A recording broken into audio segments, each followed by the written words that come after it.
bicara tentang pertahanan di sisi lain, kita menghadapi tantangan yang tidak kecil. Dalam beberapa tahun terakhir ini, lebih dari 160.000 orang meninggal, bukan karena serangan militer, tapi karena serangan virus. HP kita, komputer kita, diserang oleh cyber attack.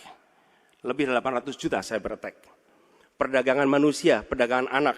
Bagaimana perempuan, anak-anak menjadi korban, lebih dari 3.000 orang. Dan narkoba menyerbu Indonesia. 4,8 juta orang terpapar narkoba. Keluarga-keluarga kita menderita karena narkoba ini. Dan itu pedih sekali. Itu tingkat keluarga. Pencurian ikan, pencurian pasir, itu menandakan bahwa kita kebobolan. Dan lebih jauh lagi, ironisnya, Kementerian Pertahanan menjadi kementerian yang dibobol oleh hacker di 2023. Sebuah ironi, karena itu kita ingin mengembalikan. Dan 700 triliun anggaran Kementerian Pertahanan tidak bisa mempertahankan itu, justru digunakan untuk membeli alat-alat alutsista yang bekas. Di saat tentara kita lebih dari separuh tidak memiliki rumah dinas.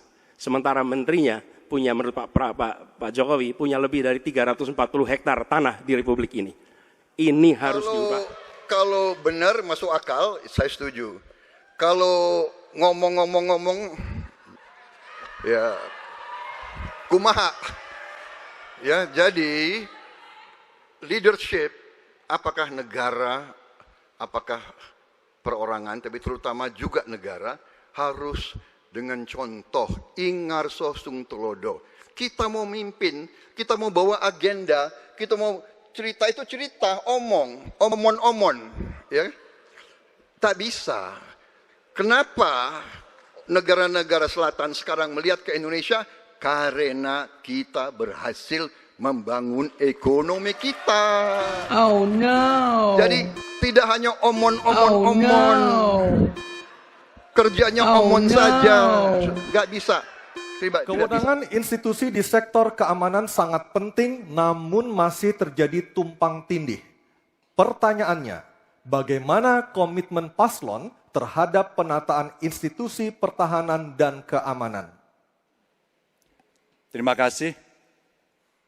Membereskan yang tumpang tindih. Dan itu harus dimulai dari pemimpin yang punya komitmen untuk membereskan. Siapa dia? Pemimpin tertinggi, Presiden. Maka kalaulah kemudian kita bicara pertahanan yang ada di laut, maka sekian lembaga yang ngurus laut mesti disatukan dalam sebuah wadah Coast Guard. Ketika kita bicara keamanan dan tumpang tindih, maka keamanan wilayahnya ada di kepolisian. Saya mengapresiasi umpama dalam konteks terorisme, 2023 relatif tidak ada. Kita berikan apresiasi itu kepada kepolisian. Ketika kemudian terjadi pada situasi belahan Indonesia yang lain yang membutuhkan, katakan bantuan dari TNI, maka disitulah kemudian on call mereka. Kami butuh bantuan, maka dibantu. Tapi pada sisi yang lain, pembenahan yang tumpang tindih ini, di daerah sebenarnya juga bisa disupport agar keamanan bisa berjalan dengan baik. Siapa mereka pelaksana di daerah? Forkompimda. Kita tidak pernah membiarkan situasi negara diurus oleh pusat saja. Kita mesti mengambil inisiatif karena peran-peran sampai tingkat lokal itu ada. Bahkan tokoh masyarakat, tokoh agama mesti kita lakukan. Maka seluruh yang tumpang tindih dari sisi regulasi, satu perlu harmonisasi, dua perlu sinkronisasi. Dan pada tingkat tidak ada keputusan, maka pemimpin tertinggi harus berani mengambil keputusan itu. Sehingga tumpang tindih yang selama ini selalu saja menjadi perdebatan yang tidak ada hentinya, maka diselesaikan di meja presiden. Dan itu saya kira sikap yang paling jelas untuk membereskan persoalan ini. Apapun dalam konteks eksekutif, maka pemimpin tertinggilah yang harus mengambil keputusan.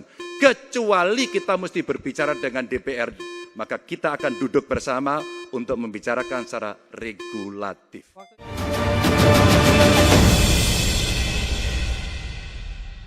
Bahkan selain membangun SDM dan infrastruktur yang baik, maka kecepatan internetnya dan coveragenya harus tinggi. Adanya kesamaan beberapa pandangan antara Anies Baswedan dan Ganjar Pranowo telah memicu prediksi kemungkinan terjadinya kolaborasi antara keduanya jika Pilpres 2024 molor hingga 2 putaran.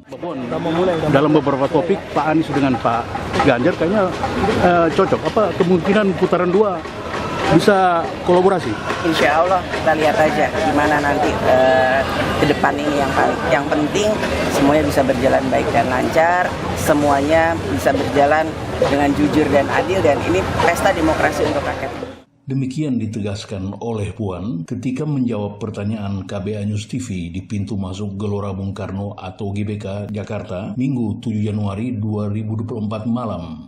Adapun kesamaan tersebut adalah terkait pandangan antara Capres nomor urut 3 ini dengan Capres nomor urut 1 Anies Baswedan. Di antaranya, dalam hal pelayanan publik melalui sarana teknologi, Anies Baswedan sempat mempromosikan aplikasi Jakarta Kini atau JAKI yang berbasis teknologi. Selama menjabat Gubernur DKI Jakarta pada 2017 hingga 2022, Anies Baswedan mengenang tentang JAKI. Inilah sebuah super apps yang membuat setiap pelayanan di ibu kota negara tersebut memiliki ukurannya masing-masing. Selain itu, terkait penegakan hak asasi manusia atau HAM, termasuk pelanggaran HAM berat pada tahun 1997 dan 1998, keduanya sepakat agar para pelaku untuk diusut setuntas mungkin. Adapun menurut Puan, kemungkinan kolaborasi itu bisa dilihat ke depan. Putri Ketua Umum PDIP Megawati Soekarno Putri ini menyatakan kemungkinan ini ketika dia bersama rombongannya akan memasuki kompleks GBK, lokasi berlangsungnya debat kedua Capres 2024. Sementara itu, dalam pantauan KBA News TV, massa simpatisan Anies Baswedan dan Muhaimin Iskandar atau Amin sebelum debat berlangsung sempat berhadap-hadapan di halaman GBK dengan massa Ganjar Pranowo sambil meneriakan yel-yel dan lagu masing-masing. Namun, kedua kelompok tersebut hanya berinteraksi dengan cara saling meneriakan yel-yel dan lagu.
Seorang koordinator lapangan tim Ganjar Mahfud MD menilai pilihan boleh saja beda, tetapi perdamaian sangat penting sebagai sesama anak bangsa. Diakui pula kemungkinan kolaborasi tersebut bisa terjadi. Sementara itu, Ketua Umum Relawan Sobat Anies Kuning, yakni Rike Santoso, menyatakan bahwa intinya semua simpatisan maupun relawan mendukung total kemenangan Amin.